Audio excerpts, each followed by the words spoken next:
Hello, and welcome to The Storyteller's Mission with Zena Del Lowe, a podcast for artists and storytellers about changing the world for the better through story. Today, what I want to talk to you about is developing your unique narrative voice. Now, we hear this kind of thing all the time. We all know it's important. Everybody talks about your voice, your voice. What is your voice? Do you have your own voice as a storyteller? But the problem is that nobody really talks about how to cultivate that or how you're supposed to get it. We know we need it, but how do we get it? And I want to make it practical for you insofar as it's possible to be a practical thing, because there are some tricky nuances here. However, the first place to start is by looking at the definition of voice. What is the voice of a writer? What does that even mean? Well, the writer's voice is like a fingerprint. It's something that is unique to them. It is something that sets them apart. It is something that is identifiable and attributable only to them. It's a style of writing that only you have, like a Picasso painting or a Rembrandt or a Dali painting. Those are unique, and both artists and observers of art can identify who a painting belongs to by the style, by the strokes, by the various nuances that have gone into that painting. And the same is true for a writer. It is the way you turn a phrase. It's your brush strokes in writing, if you will. And other people can tell it's yours. You did that. Now, I'm going to be honest with you here. I didn't think I had a voice. I didn't know I had a voice until people started reaching out to me and saying, "Oh, I just read an article that you'd written. I knew it was yours before I even saw your name." Or, "Hey, I just read this short story and I was like, that sounds like Zena." And then lo and behold, at the end, it was you that wrote it. I didn't even know it. I did not know that I had a unique voice that allowed people to identify the things that I was writing or the things that I was saying with this podcast, for example. And I was surprised by this because I really didn't think I had much of a unique voice. I'm no Hemingway. I'm no E.E. Cummings. I'm no Mark Twain or Toni Morrison or Charles Dickens. To me, those are the people that have a unique voice. You can tell a Charles Dickens novel almost anywhere by the way that he writes it. However, other people have been identifying work that I have done and identifying a unique voice. So that got me thinking, well, how did I do that? What did I do? And how do other writers do it? Well, how did I do that? What did I do exactly, and how do other writers do it? Because we all know we need to do it. It was a very pleasant thing to hear that I had a voice, especially since I hadn't been cultivating it because I didn't think I had much of a unique voice. All right, so again, the definition of a voice is that it's something distinctive and individualistic. It is something distinctive and individualistic in the way in which a writer expresses themselves in words through their writing. And here's the thing, it encompasses things like word choices, sentence structure, tone, rhythm, stylistic elements, devices, themes, worldview, character development, focuses in terms of what you focus on in your characters, and the writer's overall approach to storytelling. It encompasses all those things, but none of those things are it exactly. So what is it? What is it? And what we all know is that if we hope to be a good writer, then we have to cultivate a voice. The problem is that what I've encountered is that most writers who try to have a voice, who artificially try to establish their voice, usually fail to do so, or they just come across as weird. So this begs the question then, how do you do it? How do you develop your unique voice as a writer? The truth of the matter is, it's a mystery. I hate to say it, but it's a mystery. However, there are a few insights that I want to share with you today that I hope will be helpful to you because they're things that you do have power over. See, a lot of times the reason it's a mystery is because there's so much you don't have power over. You can't arbitrarily construct a voice. It just is something that happens. However, there are some things that you can do that will help you to get there. And that's what I'm going to share with you today. So number one, don't try so hard. Now this may sound counterproductive, but the truth is it cannot be artificially forged. It's something that happens over time, through experience, through practice, through repetition.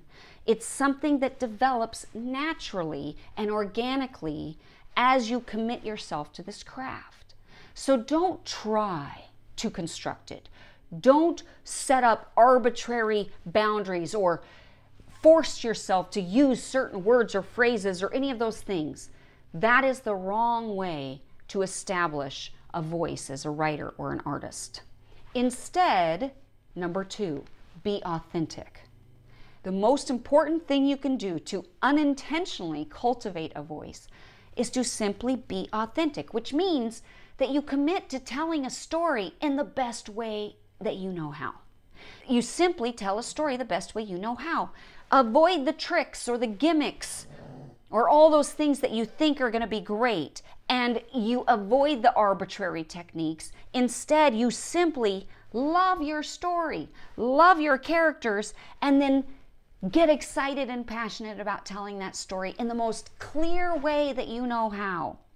You'll be surprised how far that will take you in terms of establishing an authentic voice. One of the things I learned about myself is that a lot of my voice has been established because of my need to articulate abstract ideas in a practical and concrete way.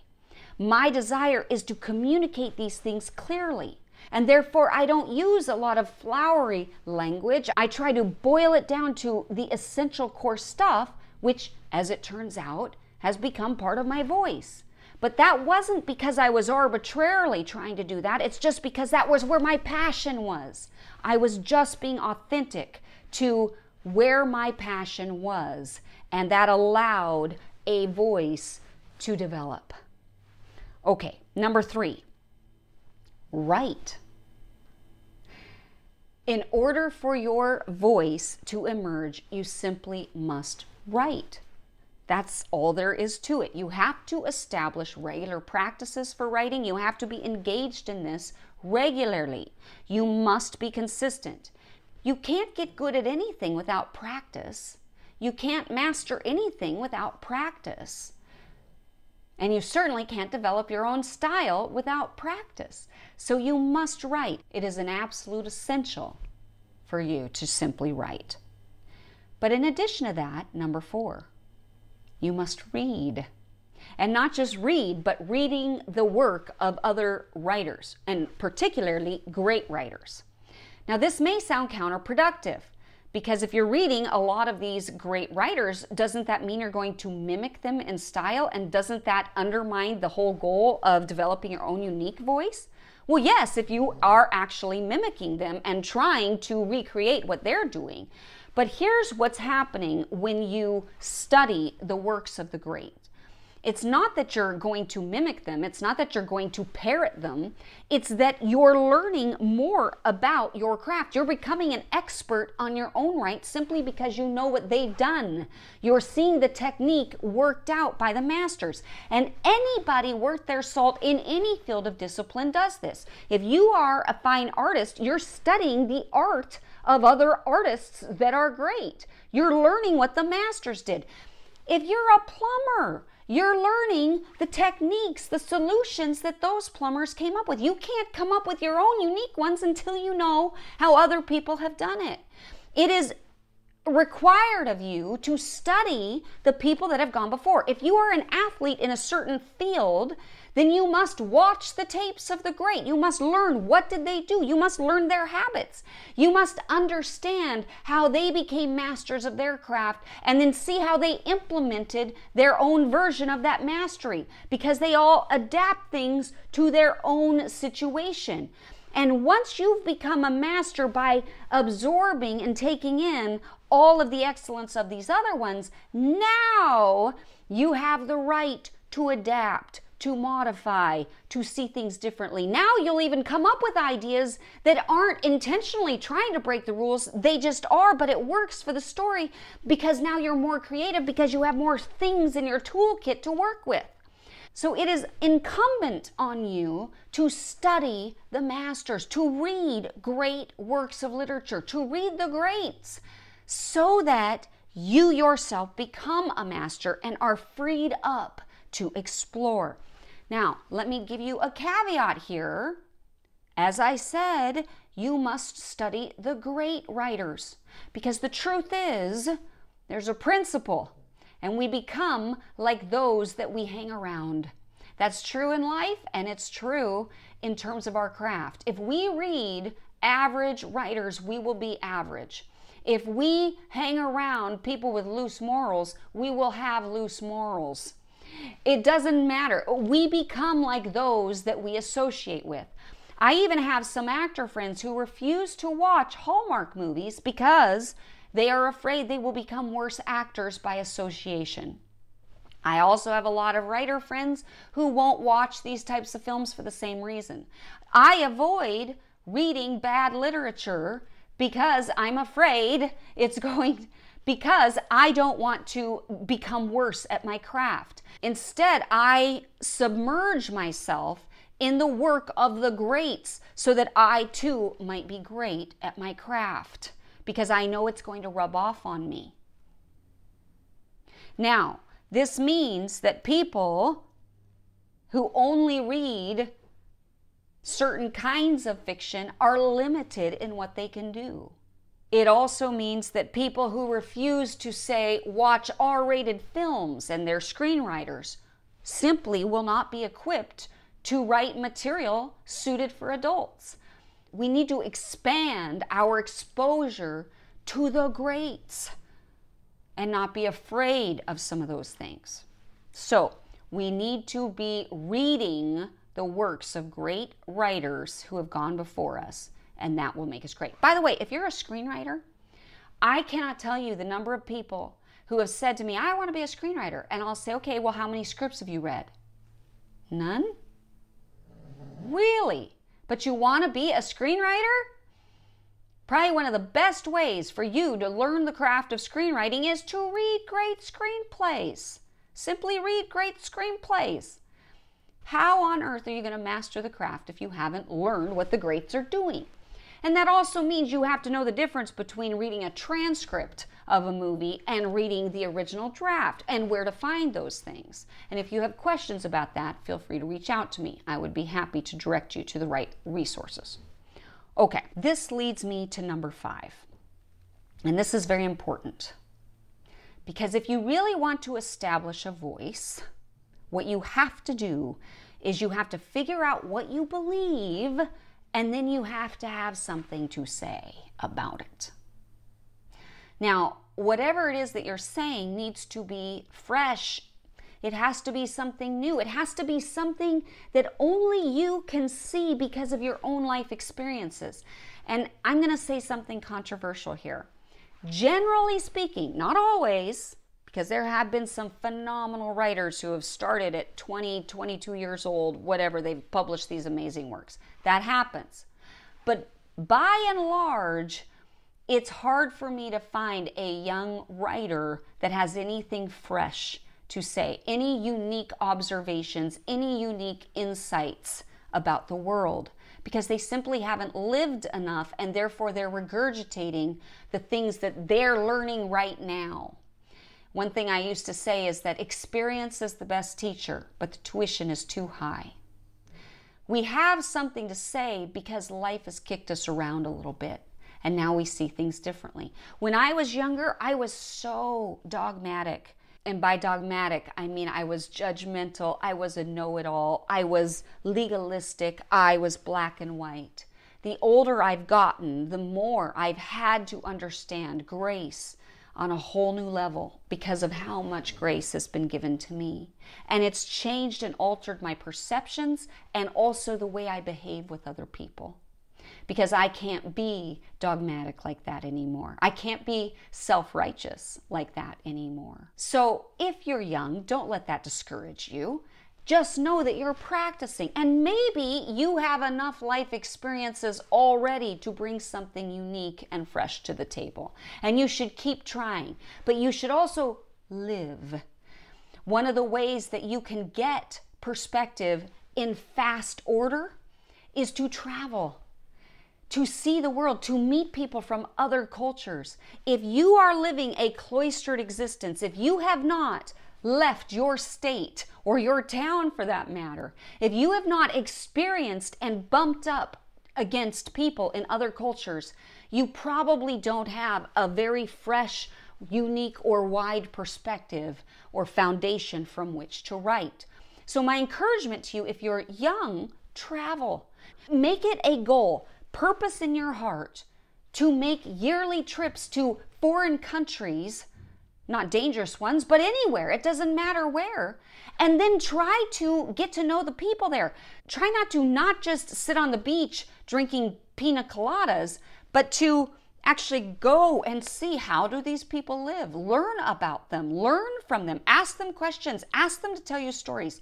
It will expand your mind in short order. It will give you life experience quickly, simply because you're learning from those that are around you in these various different cultures. So that's one of the best things you can do. So if you're young, travel. Even if you're old, travel. It's a good way to do that.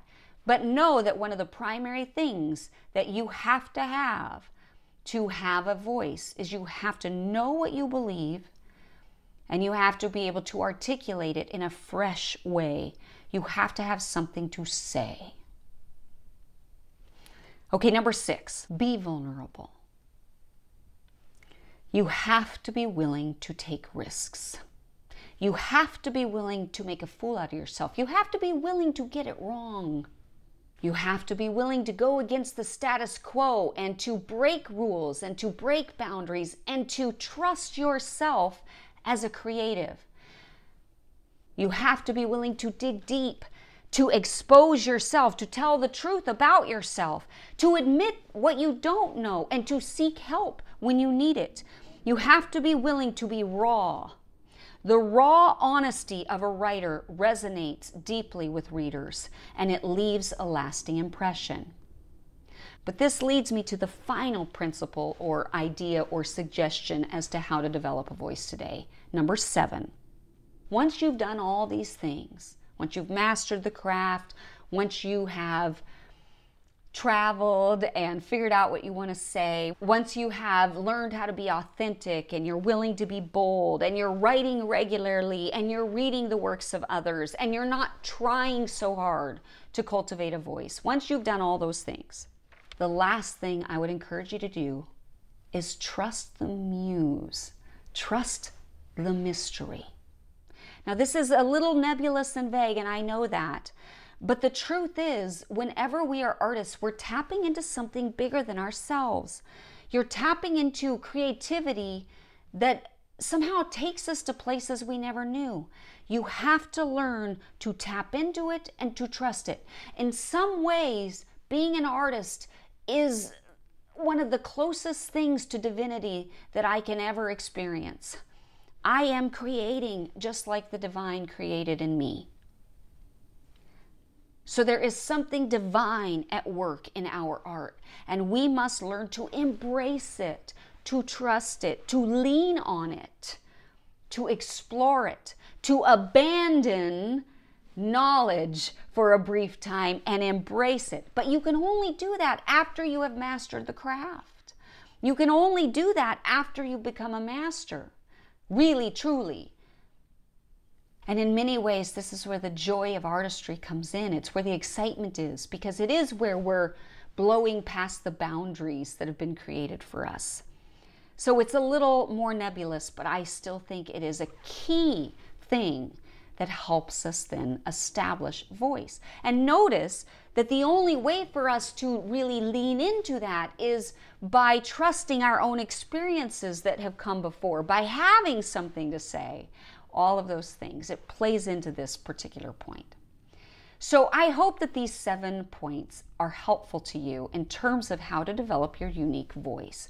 If you need help learning to develop your own unique narrative voice and story, then I highly recommend that you sign up for my current online course, Hollywood Story Structure Made Easy. Now, you might be thinking, what does that have to do with cultivating a unique voice? Well, it has to do with telling a good story with excellence. And when you authentically do that, when you are able to master that, your voice will come out. It's one of the best things you can do today to take your writing to the next level, to become a master of your craft, and to develop that unique voice that you've been trying to cultivate, probably since you started writing. You do not want to miss this course. It is currently on sale. It is in its beta phase. It's the perfect time to join. Don't miss out because it's a limited time only. Click on the link provided, and I look forward to seeing you there. Thank you for listening to The Storyteller's Mission with Zena Del Lowe. May you go forth inspired to change the world for the better through story.